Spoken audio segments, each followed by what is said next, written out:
Welcome back to another new video in SD Bio, Life with Life Science. এসএলএসটির একাদশ দ্বাদশের joining প্রক্রিয়া যেটা বহুদিন ধরে আমরা অপেক্ষা করেছিলাম, সেই জয়েনিং প্রক্রিয়া শুরু হলো। কারা জয়েন করবে, কোথায় নোটিশ রয়েছে, কিভাবে দেখবে সেই নোটিশ, এবং বড় অ্যামাউন্টের একটা জয়েনিং প্রক্রিয়া শুরু হলো। অর্থাৎ যে স্থগিত প্রক্রিয়া ছিল সেটা শুরু হলো। এবার নবম দশমের প্রক্রিয়া খুব শীঘ্রই শুরু হবে। সেই বিষয়ে আজকে ডিটেলসে আলোচনা করব। তার সঙ্গে ওবিসি এসসি এসটি নিয়ে অনেকের ডাউট রয়েছে যে কারা ভেরিফিকেশান করাবে, কিভাবে ভেরিফিকেশান হবে, কোথায় হবে, এবং সেই নিয়ে বিভিন্ন জেলায় জেলায় যে নোটিশগুলো বেরোচ্ছে সেই নোটিশ সম্পর্কে বলবো। তার সাথে সেকেন্ড এসএলএসটি নিয়ে আরেকটি গুরুত্বপূর্ণ তথ্য রয়েছে যে এই সেকেন্ড এসএলএসটির প্রক্রিয়ার ওবিসির ক্ষেত্রে রিজার্ভেশন কত হচ্ছে, 7% না 17%, এই নিয়ে অনেকের ডাউট রয়েছে, কমেন্ট করেছো, তার উত্তর আজকে পাবে। এবং আরেকটি খুব দুর্দান্ত খবর রয়েছে যে নবান্ন সূত্রে যে খবর পাওয়া যাচ্ছে যে টোটাল নবান্নের সূত্রের খবর অনুযায়ী ভ্যাকেন্সি রয়েছে পশ্চিমবঙ্গের প্রাইমারি, আপার প্রাইমারির, এসএলএসটি নবম দশম একাদশ দ্বাদশ মিলিয়ে 55,000 শিক্ষকের ভ্যাকেন্সি খুব শীঘ্রই নিয়োগ করতে চাইছে এবং এই নিয়োগটা দুর্নীতিমুক্ত করতে চাইছে। এইরকমই একটি খবর প্রকাশিত হয়েছে নবান্ন সূত্রে। সেই বিষয়ে আজকে বলবো, তাই ভিডিওটা অবশ্যই শেষ পর্যন্ত দেখো। ভালো লাগলে লাইক করে বন্ধুদের শেয়ার করে দিও, চ্যানেলে নতুন হলে চ্যানেলটা সাবস্ক্রাইব করে নিও। দেখো, প্রথমেই আমরা আসি যে এই নোটিশটা কোথায় আছে। এই নোটিশটা রয়েছে যেটা একাদশ দ্বাদশের জয়েনিং প্রক্রিয়ার জন্য West Bengal board of secondary education, তার ওয়েবসাইটে যাবে। ওয়েবসাইটে গেলেই প্রথমেই দেখবে জল করছে একটি নোটিশ। সেই নোটিশে ক্লিক করলে পিডিএফটা ডাউনলোড হয়ে যাবে। প্রায় 10 পেজের পিডিএফ রয়েছে। এখানে দেখো 19/6/2026 নোটিফিকেশান। সেখানে ভেরিফিকেশানের জন্য একাদশ দ্বাদশের শিক্ষকদের যাদের রেকমেন্ডেশন দিয়েছিল স্কুল সার্ভিস কমিশন, তাদের ইন্টিমেশন পাঠানো হয়েছে। সেই 25/6/2026 এবং 29/6/2026 এই দুদিন ডিরোজিও ভবনে তাদের ভেরিফিকেশান হবে। দেখো, এখন 3 দফা ভেরিফিকেশান হচ্ছে। প্রথম ভেরিফিকেশান হচ্ছে একটা স্কুল সার্ভিস কমিশন করছে, তারপর ইন্টারভিউ নিচ্ছে, তারপর আবার ইন্টারভিউর সময় একটা ভেরিফিকেশান হচ্ছে, এবং লাস্টে West Bengal board of secondary education একটা ভেরিফিকেশান নেবে। সেই ভেরিফিকেশানের পিভিআর কপি অর্থাৎ পুলিশ ভেরিফিকেশান এবং মেডিকেল ফিটনেস সার্টিফিকেট দুটোই লাগছে। তারপর তোমাকে জয়েন করবে। অর্থাৎ এই যে লিস্ট দেখতে পাচ্ছ, প্রায় 10 পেজের লিস্ট রয়েছে। প্রায় 250 জনেরও বেশি জন ক্যান্ডিডেটকে এবার জয়েনিং করানো হচ্ছে। এবং তাদের ভেরিফিকেশানের জন্য 12 দফা ডকুমেন্টস লাগবে। কী কী ডকুমেন্টস লাগবে এর আগে তো আমি বলেই দিয়েছিলাম, সেইগুলো আর রিপিট করছি না। তোমরা যে যার নিজেদের নিয়ে দেখে নাও। এবং এখানে তার নিচে দেখো পিভিআর কপিটা তোমরা ডাউনলোড করবে। পিভিআর ফর্মটা ডাউনলোড করবে। পিভিআর ফর্মটা ডাউনলোড করার পর সেখানে কীভাবে ফিল আপ করবে তার স্পেসিমেন কপিও দেওয়া আছে তার নিচে, দেখো সেটাতেও ক্লিক করে দেখে নেবে। তারপর এখানে তোমরা তোমাদের নিজেদের নাম দেখবে এবং আইডি নাম্বার, যেটা পিভিআর এবং মেডিকেল ফিটনেস সার্টিফিকেটে লাগবে, সেই আইডি নাম্বারটাও দেওয়া রয়েছে হলুদ রঙের। এরকম 8 পেজের টোটাল পিডিএফ রয়েছে। সেই পিডিএফে প্রায় 250 জনেরও বেশি ক্যান্ডিডেট আছে দেখলাম, এবং তার সঙ্গে 2023-এর একটা অর্ডার অ্যাটাচ করা আছে। এই 2023-এর অর্ডারটা, যেটাতে বলা হচ্ছে যে West Bengal board of school service commission এবার ভেরিফিকেশান করবে, যেটা আগে হতো না। 2023 সাল পর থেকে হচ্ছে তারই। অর্থাৎ একাদশ দ্বাদশের প্রক্রিয়াটা শুরু হয়ে গেল, মানে এবার নবম দশমের প্রক্রিয়া শুরু হবে। কারণ এই প্রক্রিয়াটা অনেকগুলোকে জয়েনিং করানো বাকি ছিল এবং ভ্যাকেন্সি লিস্ট নিয়েও সমস্যা ছিল, যে সমস্যাগুলো দূর করা গেছে স্কুলে খবর নিয়ে। তারপরে এই প্রক্রিয়াটা শুরু হলো। অর্থাৎ এই প্রক্রিয়াটা আর স্থির হয়ে থাকবে না, এটা আবার চলমান হলো। অর্থাৎ আমরা আশা করতে পারি নবম দশমের প্রক্রিয়া খুব শীঘ্রই শুরু হবে। হয়তো ডেট আমি বলতে পারবো না বা সেরকম কোনো খবর নেই, কিন্তু শীঘ্রই শুরু হবে, এটা এই বিষয়ে কোনো সন্দেহ নাই। কারণ একটা পুরোপুরি স্থির প্রক্রিয়া চলমান হচ্ছে, মানে বাকি প্রক্রিয়াগুলো এবার চলতে থাকবে। এবার একটা ডাউট রয়েছে যে ওবিসি নিয়ে একটা অনেকের সন্দেহ রয়েছে, সেই বিষয়ে আজকে কিন্তু আমি ক্লিয়ার করে দেবো।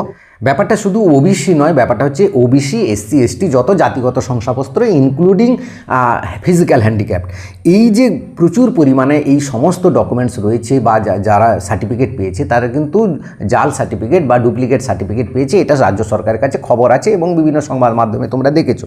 তো রাজ্য সরকার সার্ভে করার আগে এইগুলো ভলেন্টিয়ারিলি তারা চাইছে যে এরা এসে স্যারেন্ডার করুক, দিলে তাদের ক্ষেত্রে সময়টা কম লাগবে এবং তাদের কাজটা সুবিধে হবে। সেই জন্য তারা নোটিফিকেশান করছে। এটা কোচবিহারের নোটিফিকেশান, দেখো কোচবিহারের নোটিফিকেশান রয়েছে বা 19/6/2026-এর নোটিফিকেশান।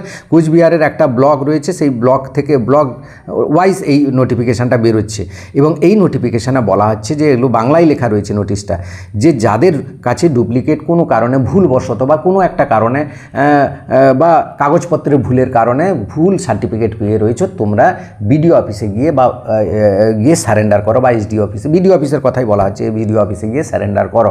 অর্থাৎ আগে তোমরা ভলেন্টিয়ারলি নিজেদের সার্টিফিকেটগুলো সারেন্ডার করে দাও যে কোনো একটা ভুলবশত কারণে আমার কাছে একটা ডুপ্লিকেট সার্টিফিকেট এসছে, আমি আর এটা অ্যাডভান্টেজ নিতে চাইছি না, দিলে তাদের কাজটা সুবিধা হবে। এরপর তারা যে সার্ভে করবে, তাদের লিস্ট অনুযায়ী প্রত্যেকটা বিডিও অফিসকে অর্ডার দেওয়া আছে, তারা কিন্তু সার্ভে করবে বা দেখবে, এবং দেখলে যদি সেরকম কাউকে ডাউট মনে হয়, কেউ যদি সারেন্ডার না করে, তার বাড়িতে কিন্তু নোটিশ পৌঁছে যাবে, তখন তাকে সমস্ত ডকুমেন্টস নিয়ে গিয়ে পৌঁছাতে হবে। তাই এই রাজ্য সরকার কিন্তু পুরোপুরি দুর্নীতিমুক্ত করতে চাইছে, এবং এই যত জাল সার্টিফিকেট আছে সবগুলোকেই কিন্তু বাদ দেবে, এটা বিষয়ে কোনো সন্দেহ নেই। তাই যাদের কাছে এই ডুপ্লিকেট সার্টিফিকেট আছে তারা সাবধান হয়ে যাও, যাদের কাছে অরিজিনাল সার্টিফিকেট আছে তাদের এখন কিচ্ছু করার দরকার নেই।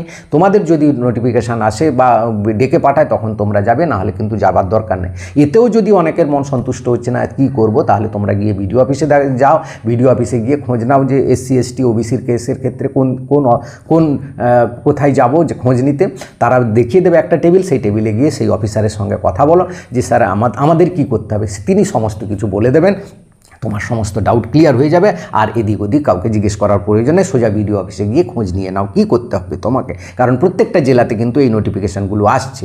এবার আরেকটি খুব গুরুত্বপূর্ণ তথ্য বলি যে বাংলার 55,000 শিক্ষক নিয়োগ করছে নবান্ন SLST লিস্ট তৈরি, অর্থাৎ যে খবরটা প্রকাশিত হয়েছে নবান্ন সূত্রে, সেটা হচ্ছে পশ্চিমবঙ্গের বিভিন্ন দপ্তরে শূন্যপদ রয়েছে, তার তালিকা সংশ্লিষ্ট ডিপার্টমেন্টগুলির কাছে যে পাঠানো হয়েছিল, সেই লিস্ট রাজ্য সচিবালয়ে এসে পৌঁছেছে। তাতে দেখা যাচ্ছে বাংলার প্রাথমিক, উচ্চ প্রাথমিক, SLST নবম দশম এবং একাদশ দ্বাদশ মিলিয়ে মোট 55,000 শিক্ষকের শূন্যপদ পড়ে রয়েছে। সেগুলো সব নিয়ম মেনে স্বচ্ছতার সঙ্গে পূরণ করা হবে, নবান্ন সূত্রে খবর পাওয়া যাচ্ছে। অর্থাৎ এই শূন্যপদটা কিন্তু ইমিডিয়েট পূরণ করা হবে, যেটা আপার প্রাইমারি দিয়ে শুরু হবে, এরপরে তারপর SLST 3 দিয়ে শুরু হবে এবং প্রাইমারির কাজও শুরু হবে।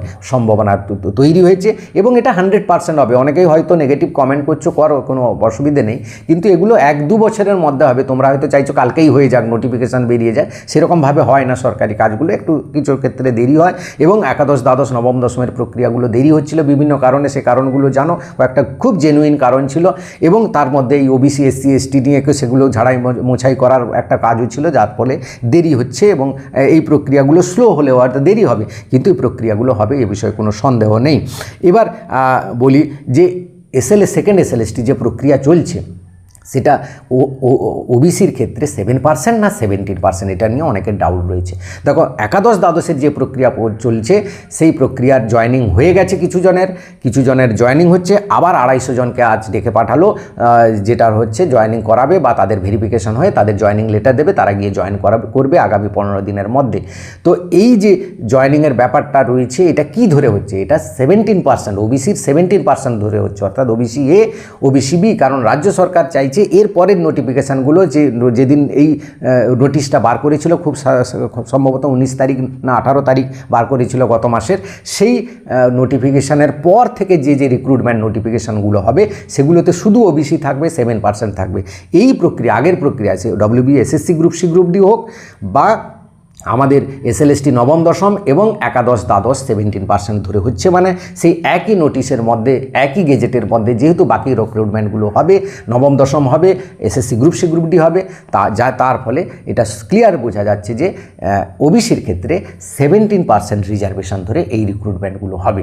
তো আশা করি পুরো ব্যাপারটা বোঝাতে পারলাম। ভিডিওটা ভালো লাগলে লাইক করে সবাইকে শেয়ার করে দিন।